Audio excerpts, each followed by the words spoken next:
April Awami লীগের কিছু সন্ত্রাসী বাহিনী নাইস, সোহান, রমজান, সোহেলকে যুবদল নেতা সোহেলকে রাত 12টার পরে এলোপাতারি ভাবে কুপিয়ে জখম করে এবং তার সাথে 3,75,000 টাকা ছিল ছিনতাই করে নিয়ে যায়। আমরা মামলা করেও এখনো পর্যন্ত বিচার পাই নাই। আমরা অবিলম্বে বিচার চাই এবং এই সন্ত্রাসী বাহিনীর দ্রুত আইনের আওতায় এনে বিচার সম্পন্ন করতে হবে। আওয়ামী লীগের কিছু সন্ত্রাসী জড়িত ভাবে তারা যারা মারছে তারা আমি বিচার চাই, অন্য কিছু চাই না আমি স্যার। এখনো তার একটা আসামি ধরা পড়েনি, তারা দিন দুপুরে ঘুরে বেড়াচ্ছে।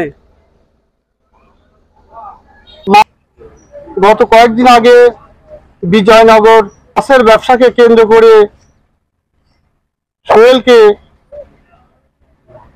রাত্রি 11:30-12টার দিকে দুর্বৃত্তরা এসে তাকে এলোপাতারি ভাবে হাসা, চাইনিজ কুড়াল ইত্যাদি অস্ত্রপাতি দিয়ে তাকে কুপিয়ে জখম করা হয়। সেই সাথে আমি আরো বলতে চাই, অত্র এলাকার কিছু সন্ত্রাসী তারা এর জখম করার সাথে জড়িত আছে। তাদের ইঙ্গিতে, তাদের ইশারায় দুর্বৃত্তরা সোহেলকে কুপিয়ে হত্যা করতে চেয়েছিল। কারণবশত আল্লাহ তাআলার অশেষ মেহেরবানিতে সে প্রাণে বেঁচে যায়।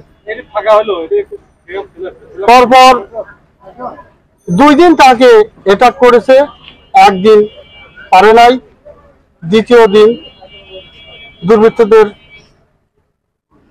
কর্ম সফল হয়েছে। তো আমরা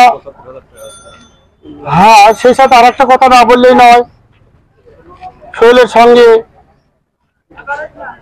3,75,000 টাকা ছিল, টাকা হিসাব করতেছিল। সেই সময়তে দুর্বৃত্তরা এসে সে টাকাটাও ছিনিয়ে নিয়ে গেছে।